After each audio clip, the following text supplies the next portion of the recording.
Hey everyone, Steven here from Unhappily Ever Now, and today is day 4 of my 4-part video breakdown of the self-titled debut EP, with today's song being track 4, Whispering, Wandering, Struggling, parts 1 and 2. And I have the lyrics up here beside me as I talk through the song for you. But as a starting point, very much like the previous two videos, everything is a continuation and builds upon the themes, concepts, and structures and lyrical content that I addressed in the first video. So, best thing you can do is go ahead and watch the whole series of these videos to have a better understanding and grasp as to the essentially logical progression through the songs.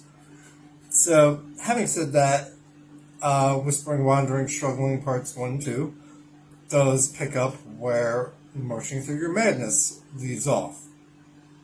In a sense, I would almost describe this as though, I'd mentioned in Marching Through Your Madness how the song essentially ends with the speaker kind of taking control back in a way, or at least asserting themselves and what they will and will not tolerate anymore. So when you see that transition from that song into this fourth song, there, in my opinion, is quite a shift in a lot of ways in what is being presented to you as the listener. Although the references to the themes and the structures are still there, this one's a little bit different. I can tell you right now that quite a lot of the lyrical content was inspired by my favorite show, 12 Monkeys, but again is based upon personal experiences, relatable experiences that, perhaps we all go through in our day-to-day lives. So the perspective I'm writing from is kind of interesting because there's a lot of lyrical content here that is actually a nod to the show, and you have to know it to get it. But I guess I'll just give you some examples here. Reference of there being a demon, and also the sense of I have spoken now. One of their characters, there's constantly a reference to how they have spoken, and just to reference the word now as a recurrent theme throughout this EP, and as a reference to the moment now, living in the now. So just put that out there for you right now, that the kind of overall vibe of the vision was partly inspired by the show, and you coincide that with the logo I'm using. Those who are familiar with the show can probably see a lot of things, read between the lines, and see the inspirations coming through. So other than that, the lyrics, again, I feel are very relatable. I feel as though they can, in many ways, just be taken face value. Again, that transition from Marching Through Your Madness into this song, I feel is, in a way, the speaker asserting themselves to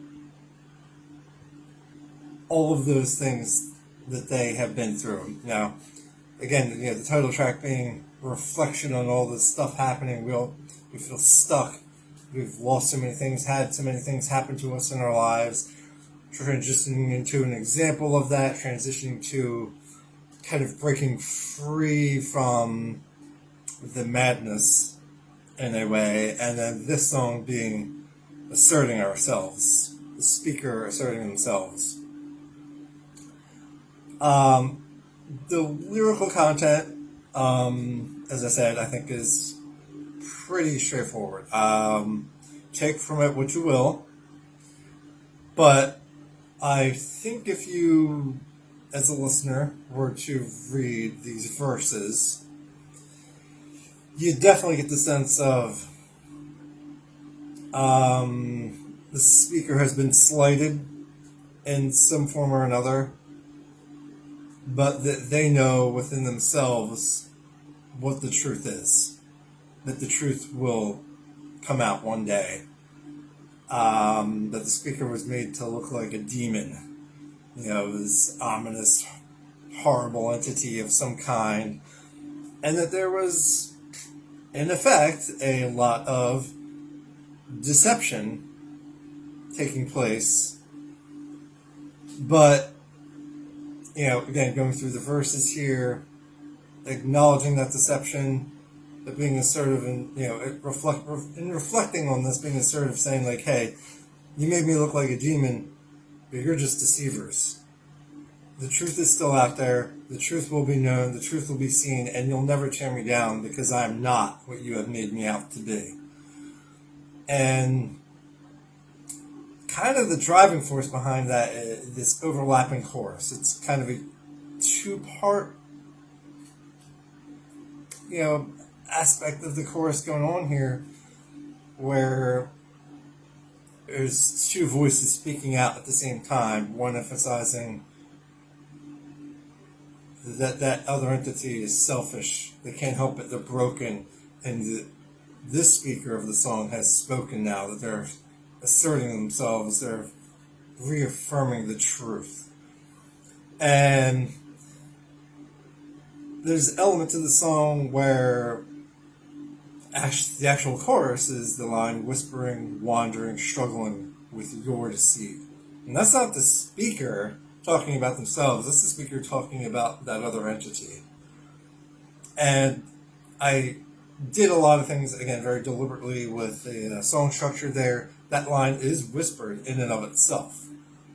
So a lot of things start to come together here where the speaker is reflecting on what happened, asserting themselves, and I think it's just like a creative touch that I'm using there to whisper that line, and defining that assertiveness. It's that overlap between that whispering line and the line indicating those attributes that other entity has. And much like the other songs, it's just a progressive build. The difference between this song and the other songs is time is in a weird way kind of reestablished in the song. It's very consistent throughout. The time signature is the same. It is in 5/4, but it feels incredibly melodic to me. It feels very cohesive to me. It's very layered, it's very dense, but all of it, to me, when I was writing it, just fit. After a long time, I was struggling with what kind of vocal melody to have over top of this, what kind of vocals to have over it, and then I started to hear just how all the guitar parts and things I was just kind of messing around with all spoke to each other, and that essentially brought out the vocal melody that became the driving force behind the song. So time in this song is very consistent. The only other real reference to the concept of time is that, essentially, I'm going to call like the outro of part one, in referencing that the speaker has spoken now, that they have asserted themselves now, that they have, on that day, on that moment, they were going to tolerate those things no more. And that is a very important thing to emphasize in the song, because that is the division, essentially, between part one and part two. And much like the previous songs, you kind of go from this point of view of letting the words do the talking to having a very significant transition to the talking. So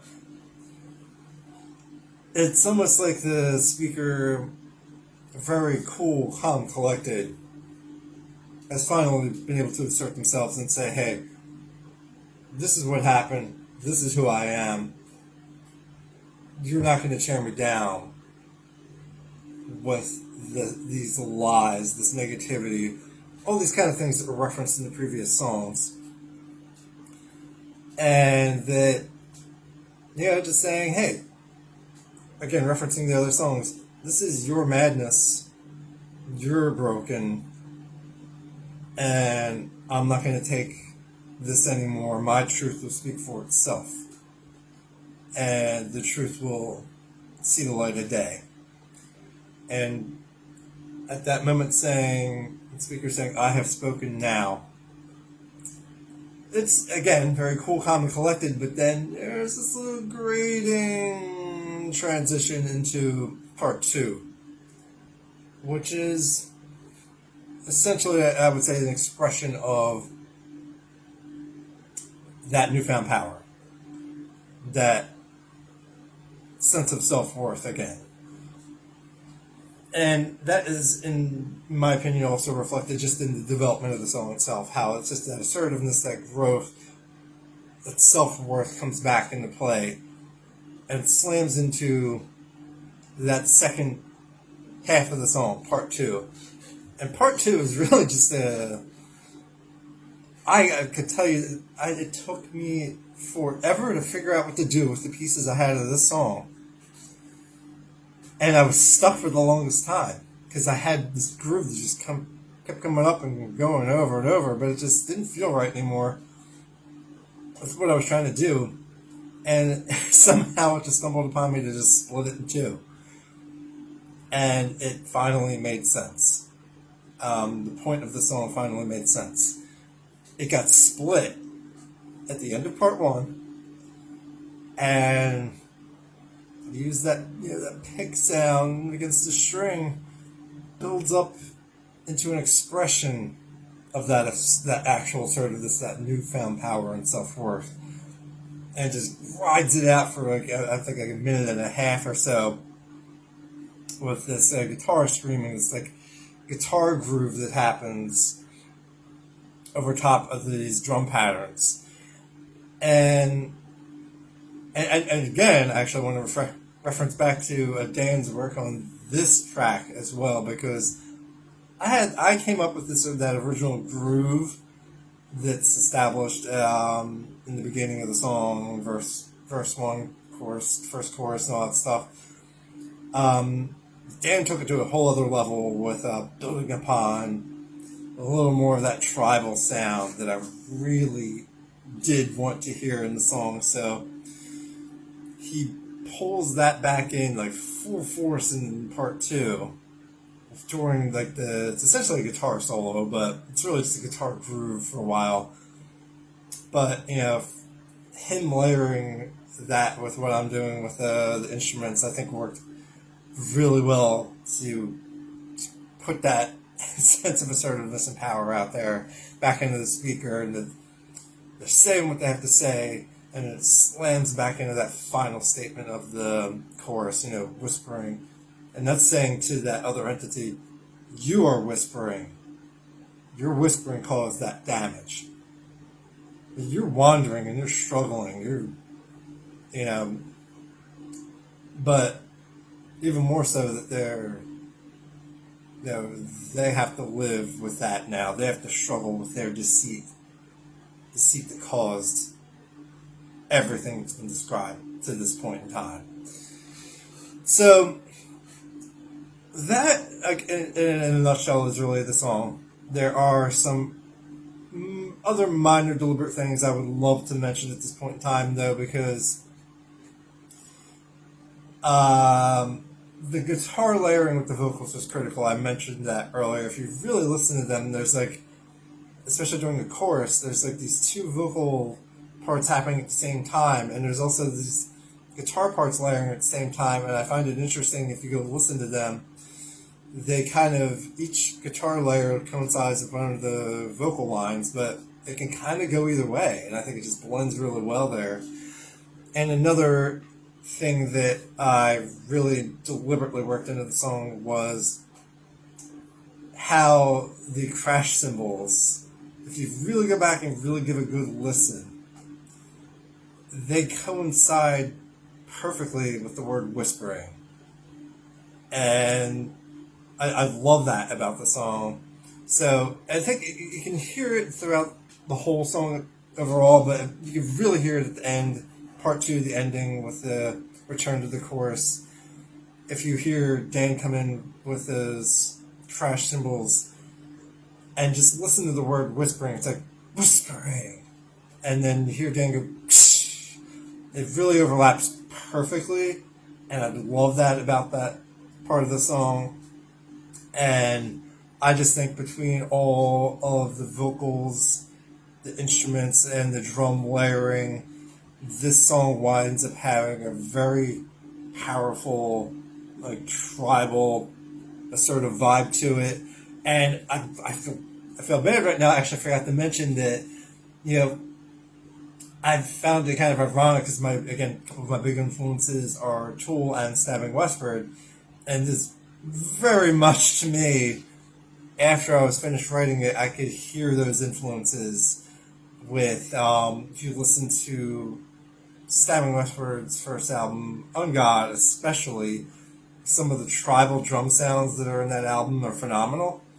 And Tool, obviously, has become more well known for this. But hey, to me, this is world music. Lots of world music I've heard over the years has that kind of sound. I've had a lot of influences.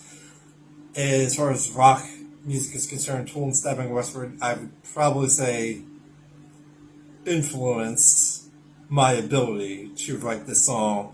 And it almost sounds like, in a way, that I wrote a Stabbing Westward song in a Tool time signature.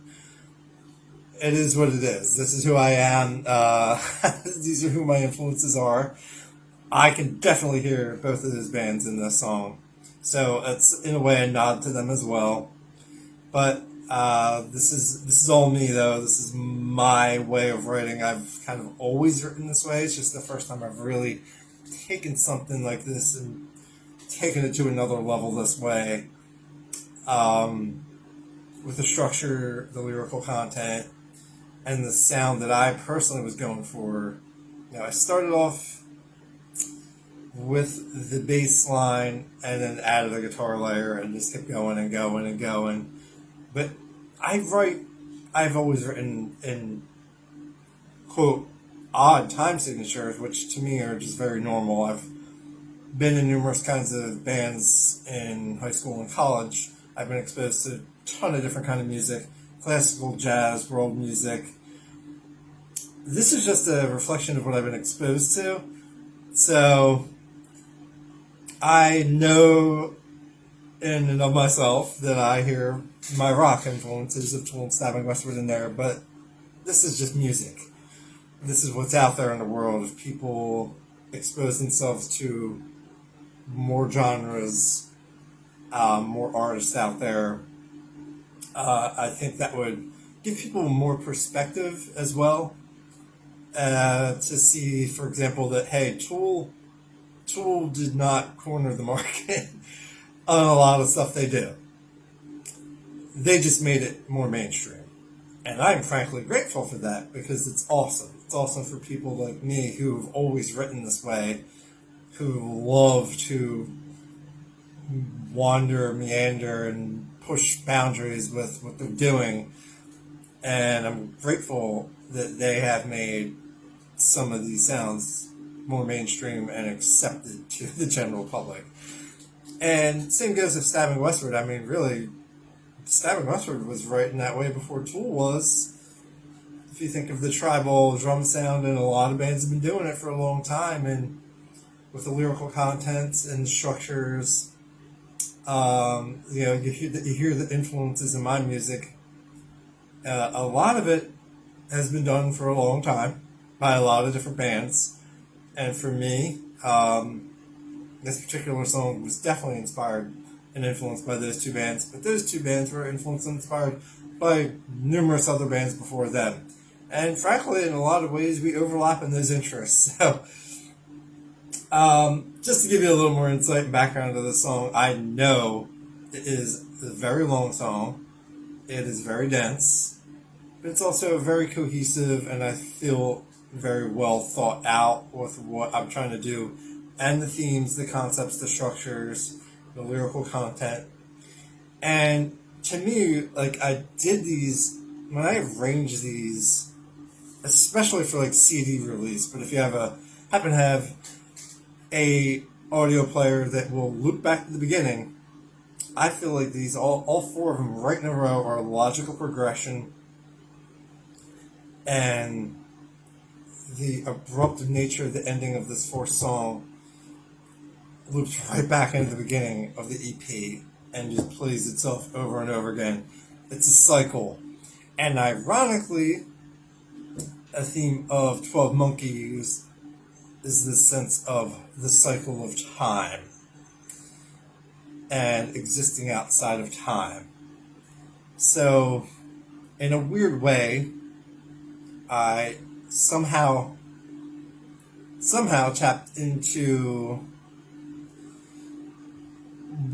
one of the things the 12 Monkeys is getting into.